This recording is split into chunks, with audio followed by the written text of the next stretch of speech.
Dear learner, welcome back to our videos.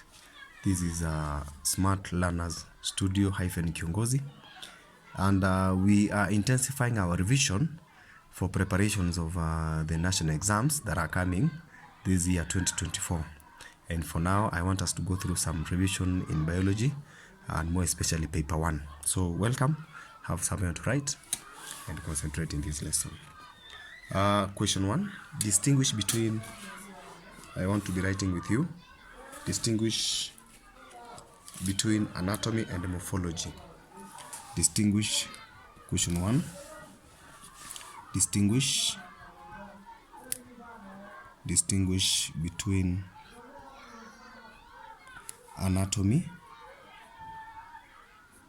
and morphology. Anatomy and morphology. These two terminologies are antagonistic and they are branches of biology. So we can write together the meaning of anatomy first. Of course, when you are distinguishing, you must always use a certain way of bringing out the difference. But for this lesson, I want us to just say anatomy. Anatomy is the study. Anatomy is the study of internal structure of a living organism, of living organisms. Anatomy is the study of internal structure. The term here is internal structure of living organisms. While morphology is the opposite. Morphology is the study of, instead of internal, you say external. The physical, external or the physical structure of living things, of living organisms.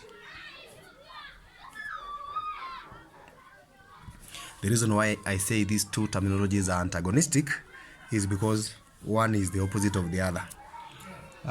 If you are a person that studies the internal structure of organisms, or the scientists in anatomy is called anatomists.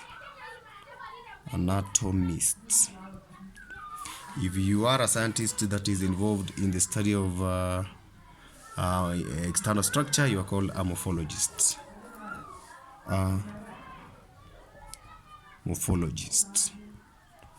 So an anatomist and a morphologist, these are scientists relating to the way we have defined the two of them. Question 2.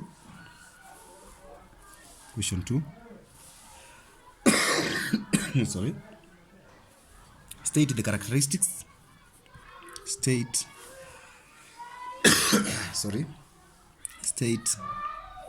the characteristics. State the characteristics of living organisms. Characteristics of living organisms. Actually, one characteristic of living organisms that is being demonstrated by seeds producing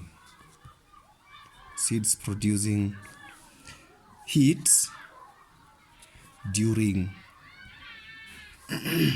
germination. So the characteristic one of demonstrated by seeds producing heat during germination is called respiration. Again, this one is characteristics of living organisms. Remember, we have several others. We have reproduction, we have growth and development, we have excretion, we have several others, but this one is respiration. Question 3. Question 3. Name 3 forces. Name 3. And in most questions, when they want to quantify their number of points or whatever you're naming, they will always either write it in bold or underline it, just to stress you don't give more than what you're required to give. Name 3 forces involved in transportation. In transportation. Name 3 forces involved in transportation of water and mineral salts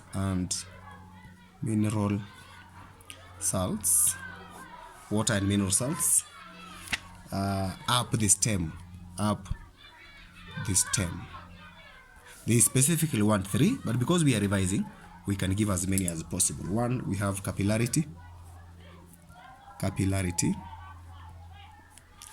Secondly, we have transpiration pool.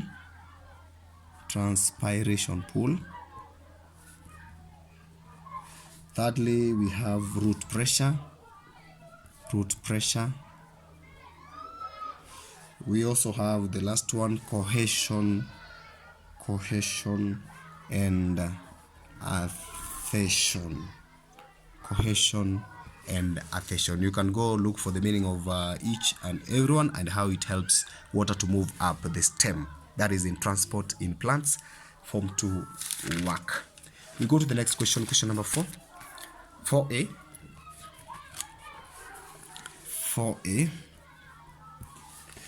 Name the fluid.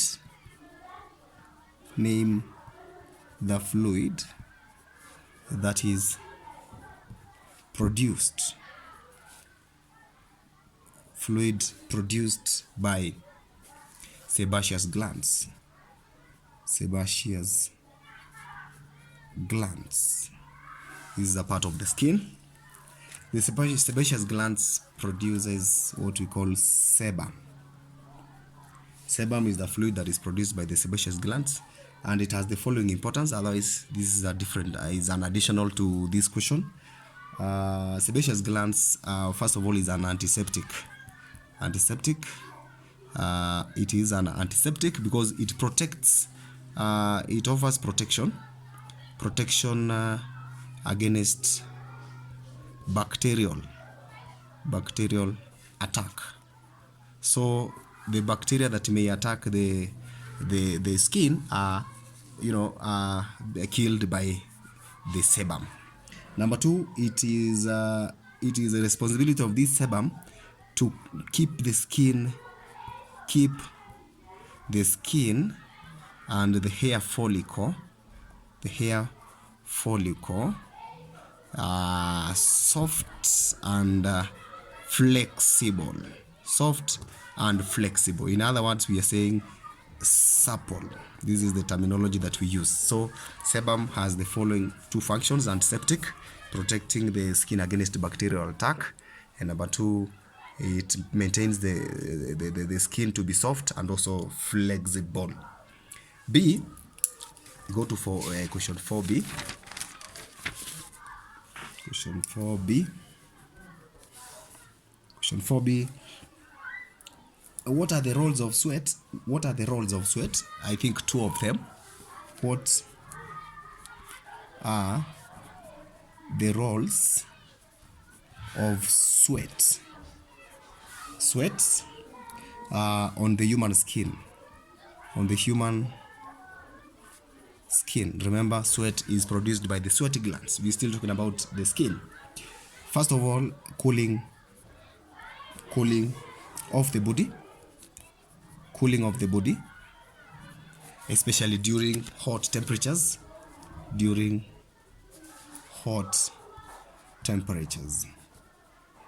Remember, when sweat comes out of the body, it carries along with it heat. That is what we call thermoregulation.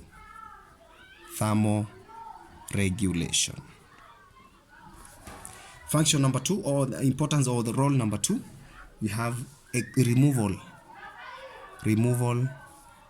of excess water,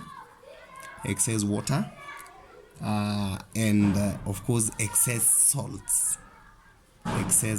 salts from the body. Excess water and excess salts can be poisonous, and so they have to be removed, and this is what we call excretion. So the skin is a very important part, and the sweat glands, for example, sweat carries along with it what we call excess water and of course salts. That is what we call excretion. Question number 5. Question 5. Name the tissues. Name 2 tissues. Name 2 tissues. Name 2 tissues in plants. Name 2 tissues in plants which are lignified, or which are thickened with lignin.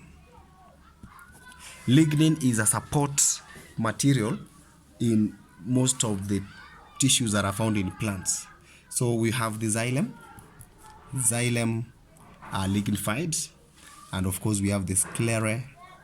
The spellings, I need to write the correct spellings. Sclerenchyma. These are 2 support tissues, and they are lignified. Lignin it protects mechanical, or provides. Lignin for these tissues provides mechanical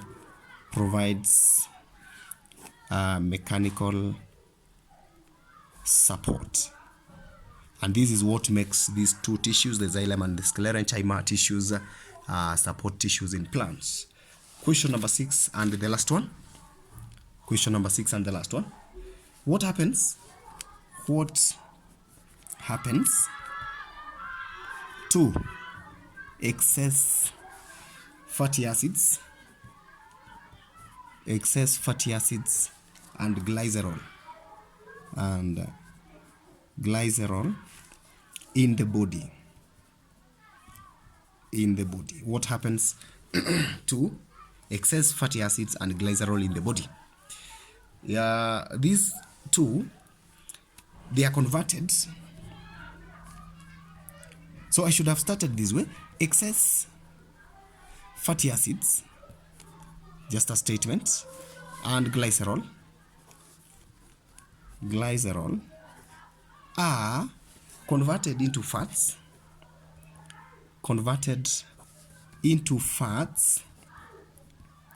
and stored under the skin. And of course I understand that you know that these fats that are stored under the skin have an importance because they insulate. To insulate. Now this is the significance of this function. To insulate the body against heat loss,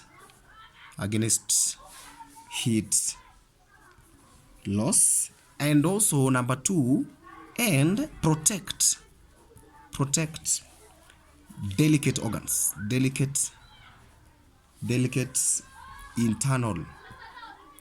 internal organs of organisms. I will say, for example, all delicate organs that you know, talk about the brain, talk about the lungs, all those organs that you know have, even the heart itself, have a layer of fats that are as a result of deposits from excess fatty acids and glycerol. Thank you very much for your viewing. Let us meet in our next video.